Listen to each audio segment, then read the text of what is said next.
Welcome to the American Citizens Abroad podcast. I'm Michelle, and today I'm chatting with the adventurer Wells Jones. Welcome, and thanks for chatting with us today.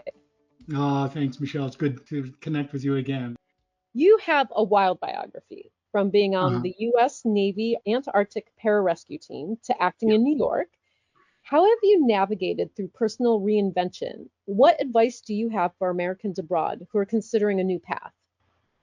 It's a long answer. It's a broad topic. The whole abroad thing started when I was born. I was born in Germany. The official papers say born abroad of American parents, and was there for a few years. I recently found an old picture on a stoop, and we were in Germany. I was a little boy. I was probably like one and a half. And I was with Inga. Now I'm told this because, of course, I didn't know at one and a half what was going on. Clearly, my mother was trying to get my attention to look at her for the picture, and the sun was in my eyes. I strangely enough remember that. So that's my earliest remembrance. It was like a cement step, and Inga was just over my shoulder and had her hand just on my back. I remember that.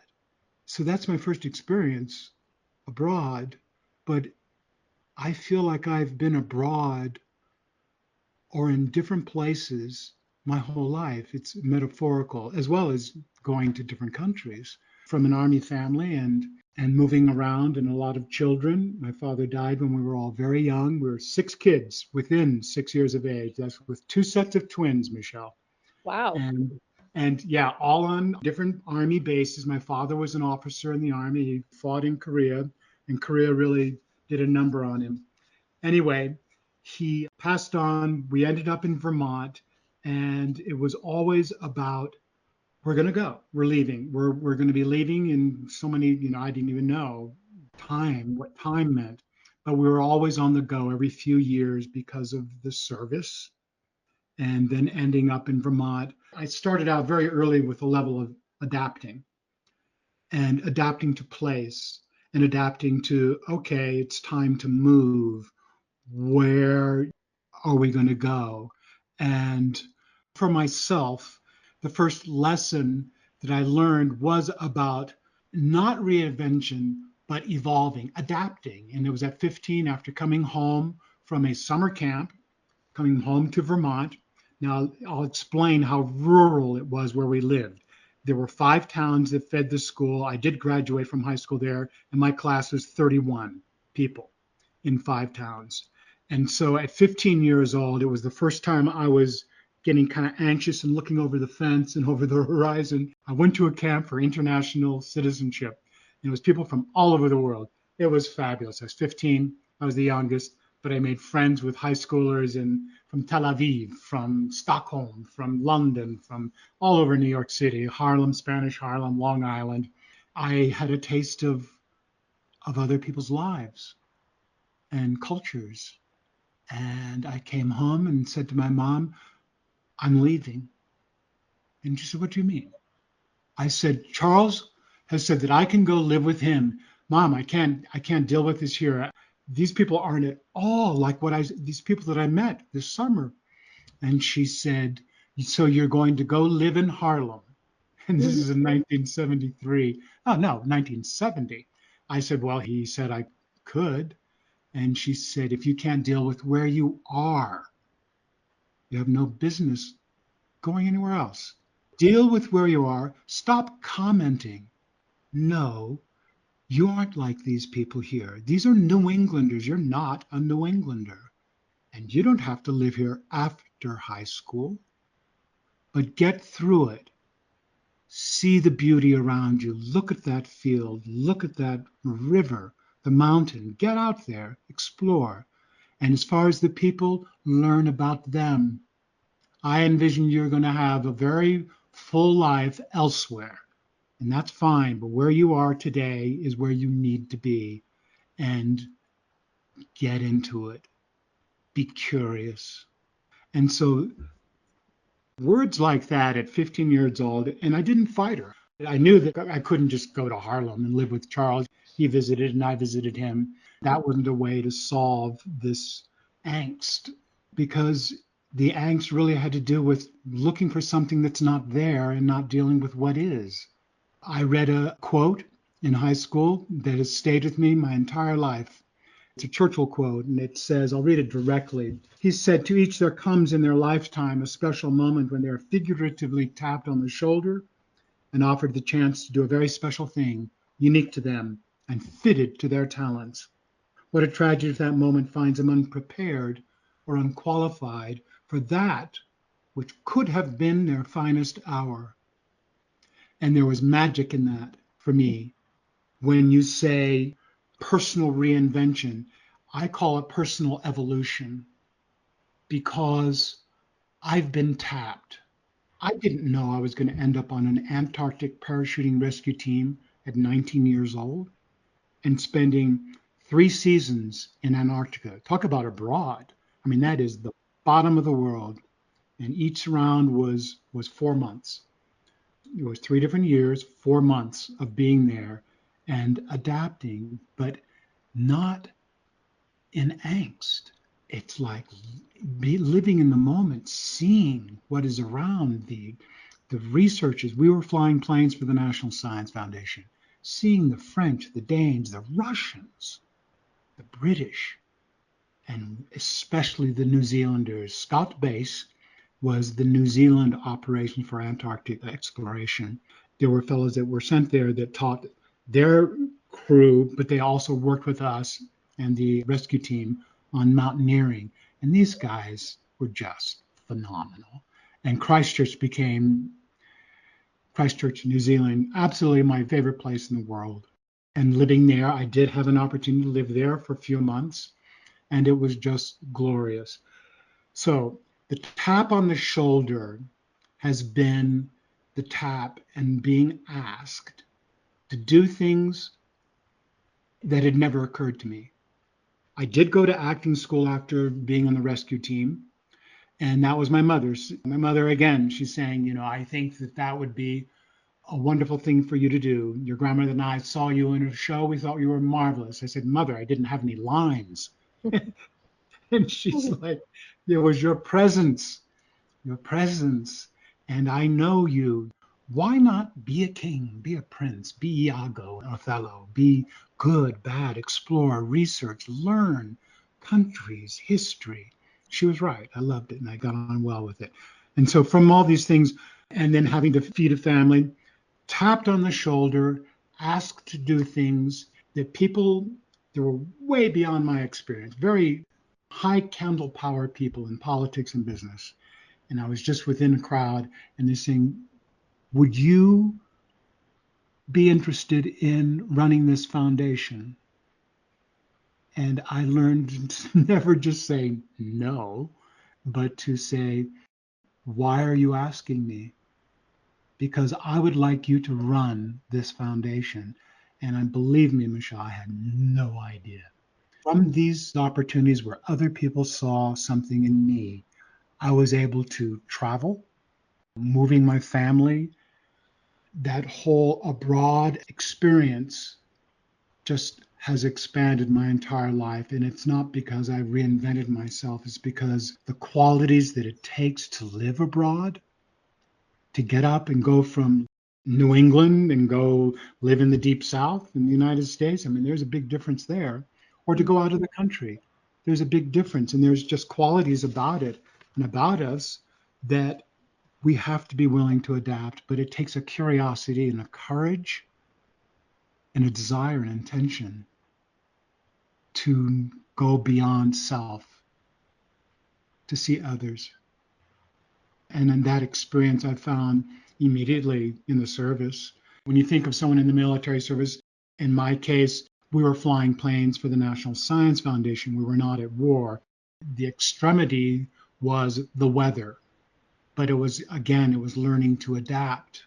It was learning to pay attention, learning to be quiet and listen.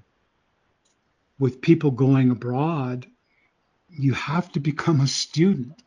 Again, find in these countries the humor, the rhythm, the music, the food, Get out of taking picture mode. Okay, take some pictures, but I mean, it's the frame of mind. It's about engagement. Ask questions, that curiosity, listen, share stories, listen to their stories. That's where we get the empathy because they're standing there in these wild outfits or very little, and their skin's a different color, the way their teeth, their jewelry, or it's just part of it. But when you hear their stories, that's where we connect. And so that's what I have found to be very important. And if you go and thinking, well, I'm who I am, but if you're not willing to reinvent yourself, it is a reinvention, I think, or it's an evolution of yourself in order to learn and live and really understand another culture.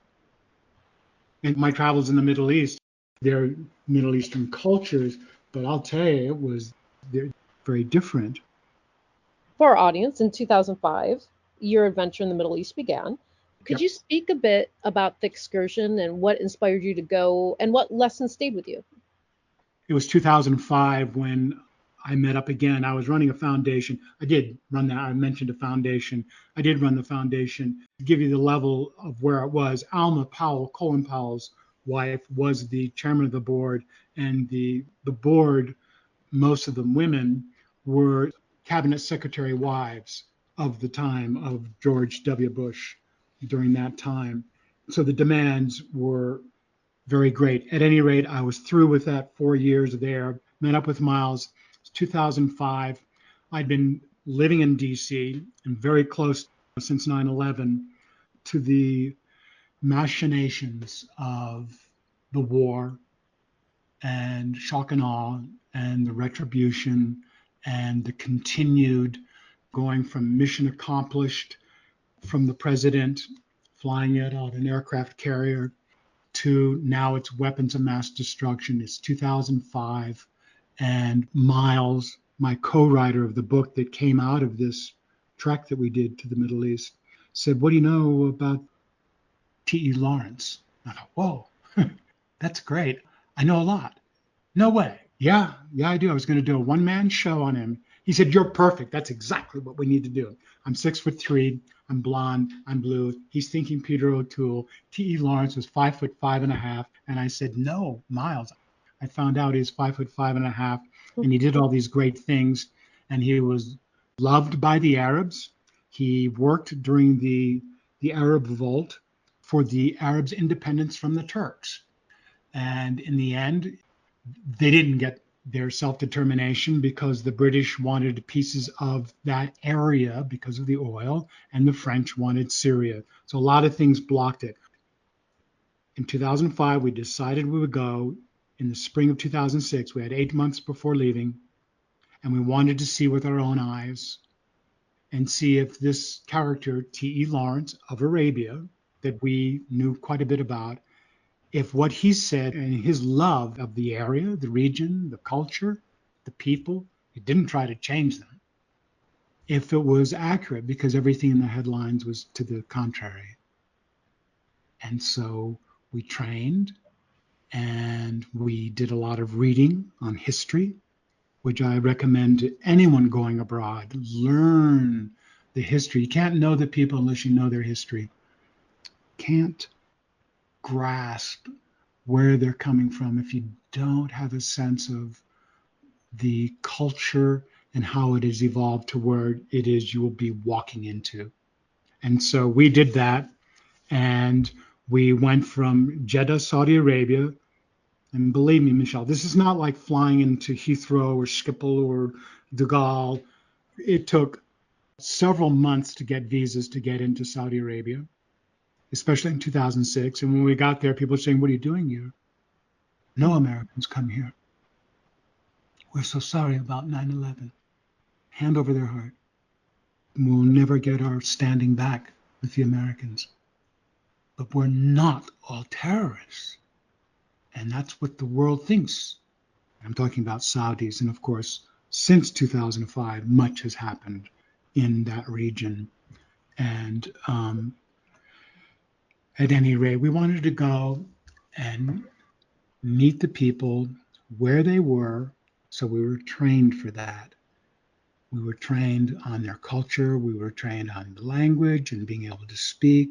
Each country was different. Saudi is very different than Jordan. Jordan's very different than Syria. And the religions and customs. And we just wanted to experience it to the point where our conflict risk assessment trainer is an SAS former major in the SAS with the Irish Guard. And so he trained us. And we Hmm. got him through the insurance company. We had to have insurance. Realized we needed insurance after our wives said, number one, get your will together. What?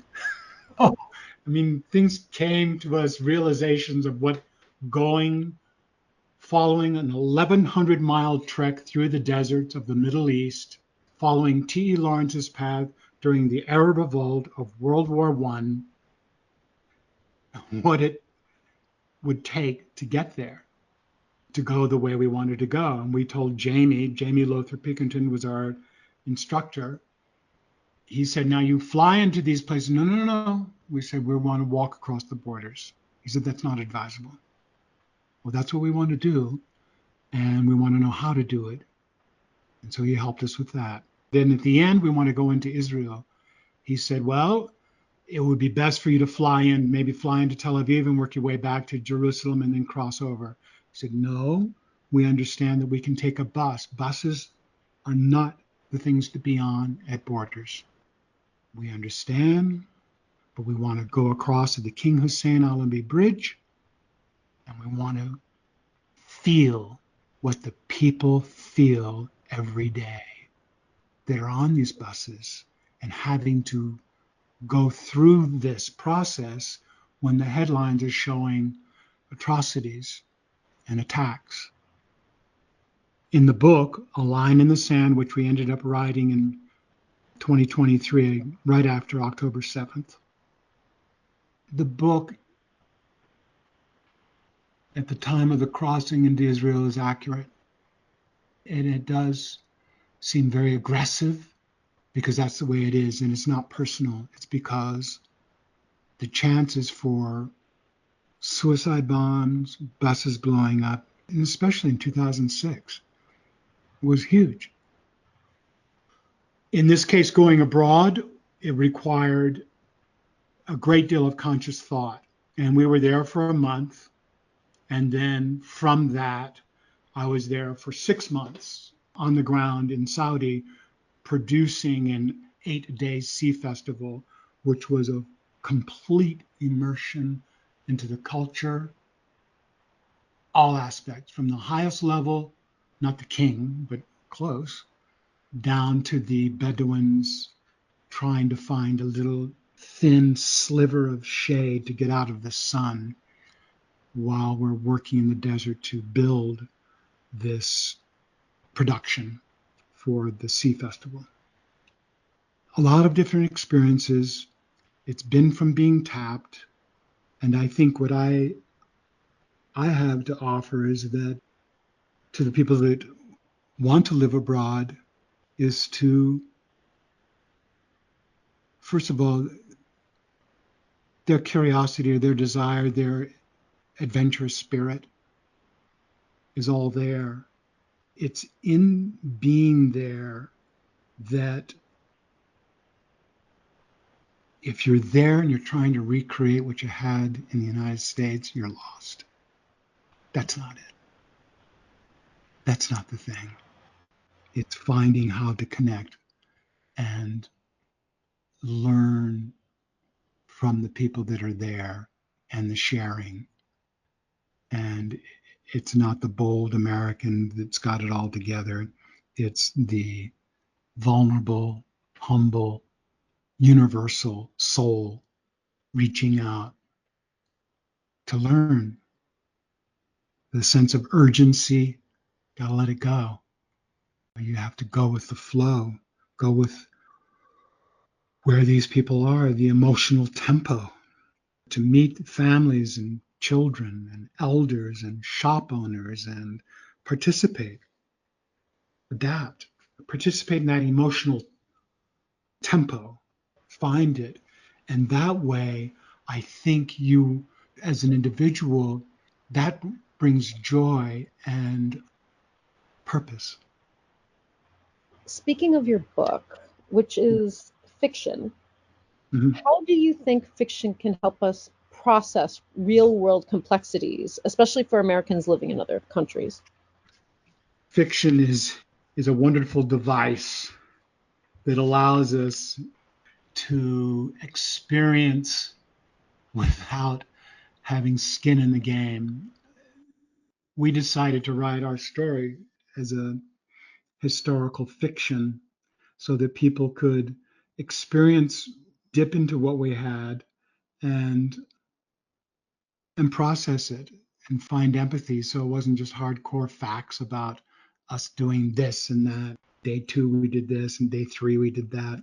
It's more about the people and experiencing them, and that's what we hope to get across. Living and traveling through some of the most remote and complex places on Earth, what have these experiences taught you about your own American identity? I love my American identity. I love America. I've been able to see it. I've seen it on a motorcycle going up from Santa Fe, New Mexico, up into Canada, and just that stretch, a couple thousand miles up is, I mean, you go, wow. I mean, the beauty and the people. I appreciate where I come from and the opportunity that we are given to be whatever we want to be, being able to go places. And for the most part, especially in 2005, when we were in the Middle East, you would think, oh, Lord, that would be very dangerous. The people, because we landed in Jeddah, they were so full of contrition about 9/11. And they were so grateful to meet a Medikey. That's what they call it, a Medikey, a Medikey. And even at the border crossings, we went through 39 checkpoints, some of them more intense than others. People will say, oh, well, you go through one, you go through it. No, you don't. Every single checkpoint, you better treat it as a checkpoint and pay attention. Even the way the officers, and these are young guys for the most part, they see that blue American passport and it's like they're holding something very, like they're, oh, and they turn the page and they look up and say, American, yes. Some of these guys where we were, it was so rural in these checkpoints, they couldn't speak English. And they just go, American, you're welcome. And they knew that, you're welcome, you are welcome. And to be an American that's interested in them is what really connected us to learning more about the people, the culture, what they thought, their concerns, their families. The stories just poured out. We did the trek. After the trek, there were other things we did. I was back and forth working, being able to get to Dubai, and You mentioned Christchurch in New Zealand. Is there a place you visited that felt like a second home? I would say that it just felt very warm and embracing. Hagley Park in Christchurch, great big huge park with these massive weeping willow trees. And of course, we are there. It's a staging base when I was there for Antarctica. So we're there. It's their summer and it's our winter. So it is October to February is when there are deployments to Antarctica. It's light enough outside. It stays light 24 hours a day. Being there, being able to play for the first time on grass, tennis courts, to hear on a Sunday, to hear the church bells of Christ Church, New Zealand, to lie down near a willow tree and to be talking or just having a little something to eat. It just was gloriously peaceful. And their surrounding areas were just spectacular. The Alps, the mountains, the snow. I did some skiing and hiking, and the rivers full of salmon. Vermont is rural, but it's enclosed. This seemed more open, kind of like Santa Fe is. You step outside and you look to the left, and that's west, and you're looking at the horizon. There's nothing blocking you. You can go be in the desert, and you just have nothing but desert. And there's something about that. It was the same way in Antarctica. The openness and expanse, the breadth of, I don't know what you call it. It's spiritual. It's just spiritual. I love New York City, and I loved it. I worked with wonderful people, and I would run in Central Park even at night after the show, 11:30. I'd run around Central Park. I did it a couple of times alone, ran into situations, but I'm alive, I'm fine, and it was fine.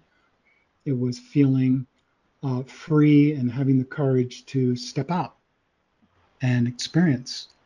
Everyone I've met, I've done podcasts with other people. Another podcast is called Teachers Show Me the Way. And it's a mom and her husband and a child. They sold everything, packed up, said, okay, we're going. Her title to her podcast was like, okay, mom, show me the world, is what it was. Show me the world. People that do that, they're already unique and beautiful people, I think. And I've met, to say expats, well, in Dubai, Mark Lockwood was my project manager on that 8-day sea festival. After meeting him, at one point I flew into Dubai from New York. And he says, okay, mate. He's a wild British guy. This guy is a pilot, a balloon pilot. He's a motorcycle rider. He's a guitar player. He writes music. He's an artist. He's in the 1% of 1% of people that, when you look at the Super Bowl halftime and the massive or huge concerts that are just full of amazing, or the Summer Olympics. You look at the French, what they did, it was just mind-boggling. That's where Mark's head is. He's able to do production like that, meeting people. And when I was there, it was all expats sitting at the table. And I said, are you, where? Oh, you're from, mm-hmm. Is there anyone from Dubai? And they go, oh, no, man, not here. I go, oh, okay. I think that expats getting together, I mean, as long as they're not moaning about, oh, I wish I could go home, or this is better than ever, I just think that it becomes a real experience when you really, really are able to work with people. And in my case, going abroad, it was always with work. So I was always expected, an expectation from someone else, but in my mind, that it was get to know the culture, or you're not going to survive. You're not going to get anything done. What's an experience that challenged your worldview and for the better? My worldview was that Muslims and that Quran, this is not Christianity, and this is not good. Look what happened, 9/11. I mean, that's after being fed that. Stereotypes, Jewish stereotypes. And I have friends and moms, and I'm in households all my life with Jewish people. Some that are practicing, some that aren't. And I've been to synagogue. I've been around. Christian, of course, in the Bible. King James Version, that's it. You can get all these translations, but King James Version, that's the gospel. And being in a car, rambling old car. I don't recall the man's name. It was like Imad. He stopped. He could barely speak English. He was our driver, taking us from Yambu up through not quite as far as the border, but it was a segment of our trip. He stopped and he said, he started pointing, but he couldn't get the words. But he was saying all these prophets' names, but I didn't understand. I just said, what do you mean? Ibrahim, Musa, and da-da-da-da. And I said, what are you saying? I said, are you saying Moses? He goes, I. And then he's pointing, and he's pointing, and there's like this little cluster in the distance of some shelters. I mean, they don't even look like houses. They're not houses. This is the desert. There's nothing there. It's just mounds and little peaks and stuff. And he's saying, lived there. I said, he lived there? Yes, yes. And then we find out that, wait a minute, all the prophets that are in the Bible, many of them are in the Torah and they're in the Quran. And do unto others as you would have others do unto you is in all three major religions. I'm going, I didn't know that. Making it to Damascus, in the center of the Umayyad Mosque, there's a crypt.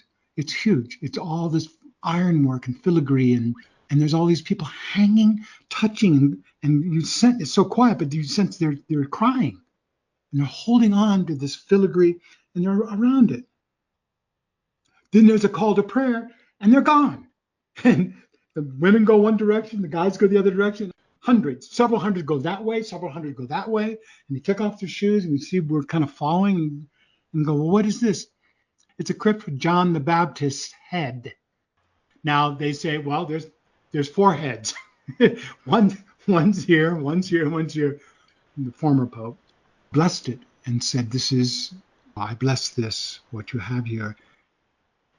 Thought of the worldview that there are all these wars over religion, and yet within the religion, they basically say the same thing. And we're killing each other over it. That changed my worldview. It brought it home, and it made me realize, well, of course you like Ali. There's so many Alis, and Abdullah, and you like Jeremy and Osama, because they're human. They're human beings. They were created, and they have a heart, and they have a head, and they have a family. They have love. They have distress. They have needs. They want food and water. They believe in a higher being. You may call it something else, but bottom line, we really are all connected. And going abroad is an opportunity to experience that and just to get out of self and see how small and how big the world is, and that we're a part of it. What advice would you give Americans who are thinking of moving abroad for them to move beyond the expat bubble and truly connect with the local cultures? I think that it's a loosening up on who they think they are and holding to their values, of course, but being open, just being truly open to listening and engaging with people, asking questions, being curious, listening, sharing stories, participating with where the culture is.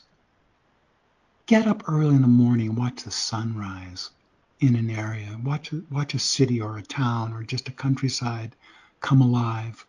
Smell. Full immersion is what I would say. Most people go with an intention, so you want to hold on to that. There's a why that they're doing it, and not to lose sense of that, but it can be expanded upon. It can be so much further enriched by engaging connection with others. And if you could drop every American expat into one place you've been to provide them with perspective and inspiration, where would it be and why? I would say Hagley Park and meditate there. All the answers will come. That sounds like an amazing place. It's an amazing place because it's the peace and it's the breeze. When you see something as large as those weeping willows, big woolly creatures blowing in the breeze, the lower ends, and just the way it is, it's the peace. And it's finding that, and to operate from that foundation, I think you see more. I would say Christchurch and the area certainly opened it up for me. And after all of your life experiences, the places you've been to, adventures you've had, how do you define success? And do you think it's changed since you started traveling the world? Success is inner growth. It's definitely changed. I was very much pulled into the American dream and the acquisition of things, money, and not just money, but spending ability, and thinking that that's what children needed. They were given a lot.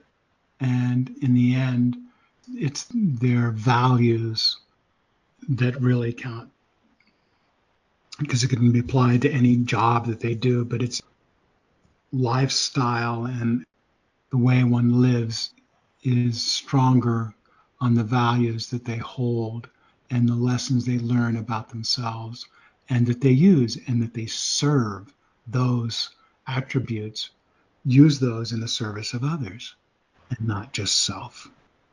The success is, for me, is having continually to being asked, and it's happened again, to be a part of something that is potentially so, and this one is bigger than it's gotten bigger, foundations or this or that, and now this one is something that really stacks up the characteristics that I've learned to work with, attributes, courage and empathy and adapting and awarenesses, leadership, to offer many, many, many people.